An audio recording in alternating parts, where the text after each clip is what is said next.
Neeraj Grover, Matthew আর মারিয়া মনিকা সুসাইরাস লাভ triangle.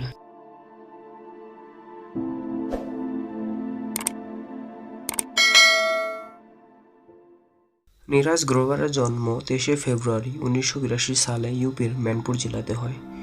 সে তার পড়াশোনা complete করে সাথে মাস কমিউনিকেশনে ডিগ্রি কমপ্লিট করে মুম্বাইতে চলে যায় ভালো একটি জবের জন্য। সেখানে গিয়ে সে সেনার্জি অ্যাডলাস নামের একটি প্রোডাকশন হাউসে as a TV executive job করে। সেইখানে সে অনেক ভালো ভালো টিভি শোতে কাজ করে, যার মধ্যে একটি টিভি শোর নাম ছিল কিয়া আপ পাস ভি পাস সে তেজ হো। আর ওই শোটি তখন শাহরুখ খান হোস্ট করতো, বলিউডের কিং শাহরুখ খান।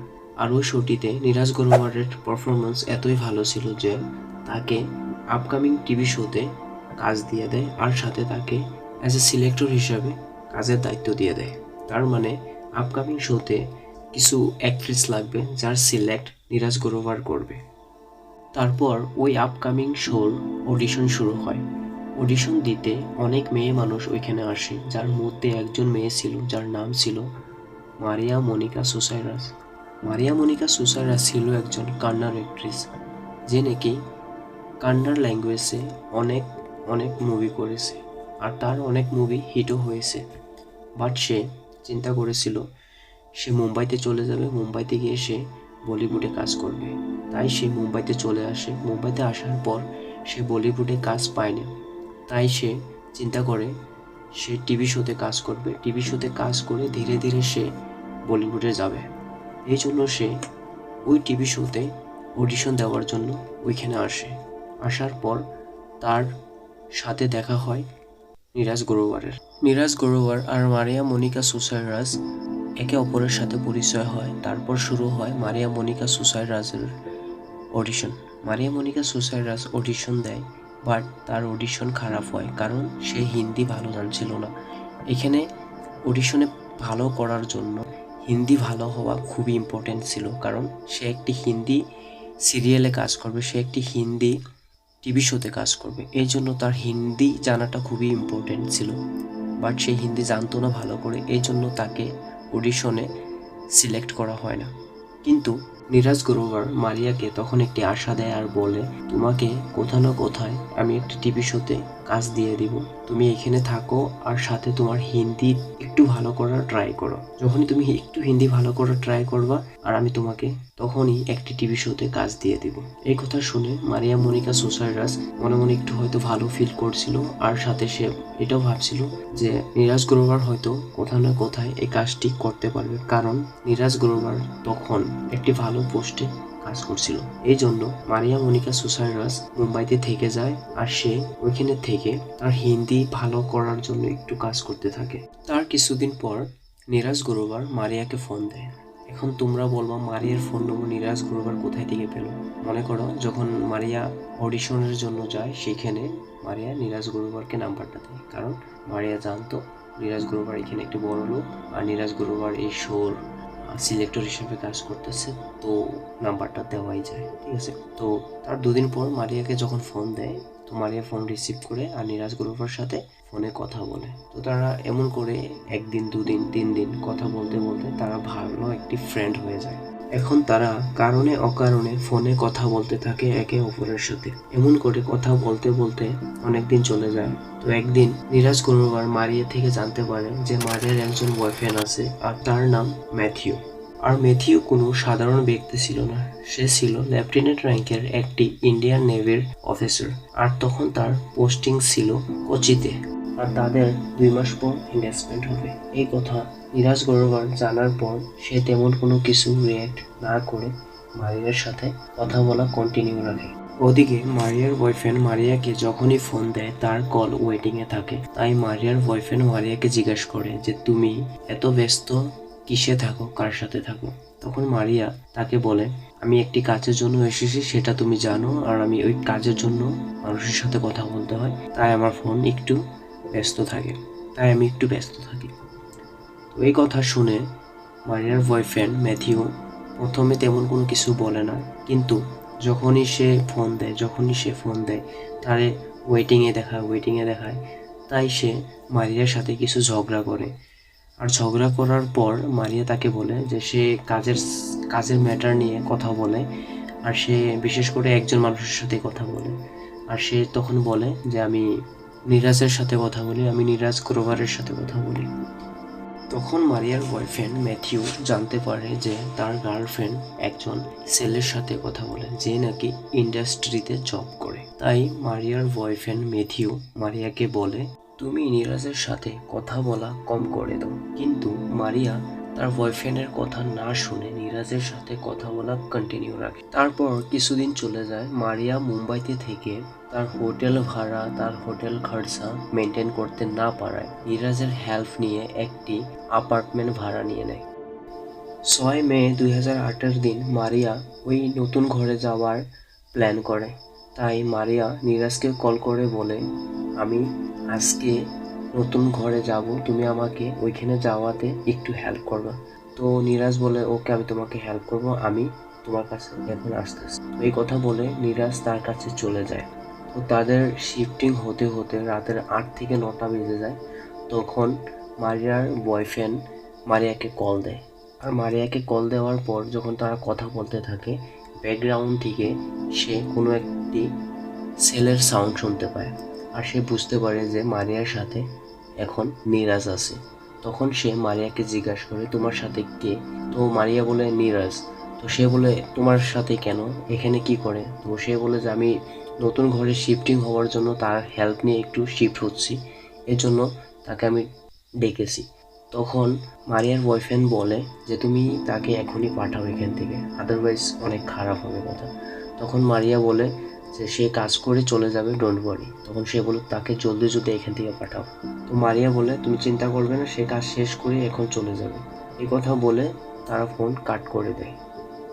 ফোনটি কাট করার পর ম্যাথিউ চিন্তা করতে থাকে আর ভাবতে থাকে যে নীরাজ গ্রোভার আজকের রাত হয়তো এখানে থাকবে, সে এখান থেকে আর যাবে না। তাই সে সারা রাত চিন্তা করতে থাকে। ভোর সকালবেলা সে কেরালা এয়ারপোর্টে গিয়ে ফ্লাইট করে সিধা মুম্বাই চলে যায়। মুম্বাইতে গিয়ে সে তার গার্লফ্রেন্ডের ঘরে চলে যায়। ওইখানে গিয়ে সকাল সকাল কলিং বেল বাজায়। তখন তার গার্লফ্রেন্ড এসে দরজা খুলে তার বিএফ কে দেখে তার মাথা খারাপ হয়ে যায়, তার মাথা নষ্ট হয়ে যায় যে এত সকাল সকাল সে এইখানে কি করে। তখন ম্যাথিউ ওইখানে নীরাজ গ্রোভারকে দেখে তার মাথা নষ্ট হয়ে যায়। তাই সে নীরাজ গ্রোভারের সাথে ঝগড়া করা শুরু করে দেয়। যদিও মারিয়া ম্যাথিউকে ঝগড়া করতে না বলে, তাও ম্যাথিউ শোনে না। তাই ঝগড়া করতে করতে এক সময় এমন হয়, ম্যাথিউ কিচেনে থাকা একটি চাকু এনে নীরাজ গ্রোভারের পেটে মেরে দেয়। আর নীরাজ গ্রোভার তখন মাটিতে পড়ে যায়। তো যখন মাটিতে পড়ে যায়, তার উপরে বসে সে তার পেটে আর তার বুকে চাকু দিয়ে আঘাত করে, অন্তত 20 থেকে 30 বার আঘাত করে। আর ওই আঘাতে নীরাজ গ্রোভারের সাথে সাথে ডেথ হয়ে যায়। যে মানুষটি 6 মে 2008 দিন শিফটিংয়ে হেল্প করার জন্য ওই ঘরে আসে, সেই মানুষটি 7 মে 2008 মর্নিং ওই ঘরে একটি ডেড বডি হয়ে পড়ে থাকে। নীরাজ গ্রোভারকে মারার পর ম্যাথিউ চিন্তা করতে থাকে যে এখন কি করা যায়, যেহেতু সে একটি এখন মার্ডার করে ফেলছে। তাই সে তার জিএফকে বলে যে বলো এখন কি করা যায়। তখন তার জিএফ বলে, এখন আমাদের হাতে 2টি রাস্তা আছে। 1 নম্বর, আমরা এই লাশটিকে কোথায় ফালিয়ে দিই, আর 2 নম্বর, আমরা নিজে পুলিশের কাছে গিয়ে সারেন্ডার হয়ে যাই যে আমরা একটি ফোন করে ফেলছি। তো ম্যাথিউ বলে যে ঠিক আছে, তাহলে আমরা এই লাশটিকে কোথায় ফালিয়ে দিই যাতে পুলিশ আমাদেরকে আর কখনো ধরতে না পারে। তো এই চিন্তা করে তারা ডেড বডিকে বাথরুমে নিয়ে ওইখানে লুকিয়ে রাখে। তারপর সকাল হয়, সকাল 9টা-10টা বাজে। মারিয়া আর ম্যাথিউ মার্কেটে যায়। মার্কেটে গিয়ে তারা বড় বড় ব্যাগ, বড় বড় পলিথিন, বড় বড় চাকু, অনেক রশি, এগুলা মার্কেট থেকে কিনে আনার পর তারা নীরাজ গ্রোভারের বডিকে 2 থেকে 300 টুকরো করে দুজনে মিলে বাথরুমে বসে বসে তারা ওই চাকু এগুলা দিয়ে তারা টুকরো টুকরো করতে করতে প্রায় 2 থেকে 300 টুকরো করে ফেলে। তারপর তারা ওইটিকে একটি পলিথিনে ভরার পর ভালো করে টাইট করে বাঁধার পর একটি বড় ব্যাগে ভরিয়ে তারা চিন্তা করতে থাকে এখন এটিকে কি করে নিয়ে ফালানো যায়। তখন তারা চিন্তা করতে করতে মারিয়ার মনে একটি আইডিয়া আসে। সে একজন ব্যক্তিকে ফোন দিয়ে বলে যে আমাকে তোমার কার্ডটি দাও, আমি একটু শপিং করতে যাব, শপিং করে এসে তোমাকে কার ফেরত দিয়ে দিব। আসলে সেই মানুষটি অন্য কেউ ছিল না, সেই মানুষটি ছিল ম্যাথিউর একজন ফ্রেন্ড, যে নাকি ইন্ডিয়ান নেভিতেই জব করত, আর সে তখন মুম্বাইতেই থাকতো।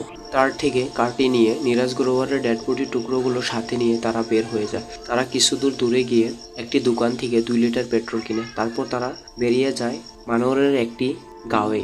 ওই গাঁয়ে গিয়ে তারা গাঁয়ের পাশে একটি জঙ্গলে ডেড বডির টুকরোগুলো জ্বালিয়ে দেয়, আর তারা রিটার্ন চলে আসে। আর তারা ভাবতে থাকে এখন আমাদের সব কাজ শেষ, আমাদের এখন কেউ ধরতে পারবে না, পুলিশ আমাদেরকে কিছু এখন বলতে পারবে না। তারা ওইখান থেকে এসে ম্যাথিউ ওদিন রাত্রেই কোচিতে চলে যায়।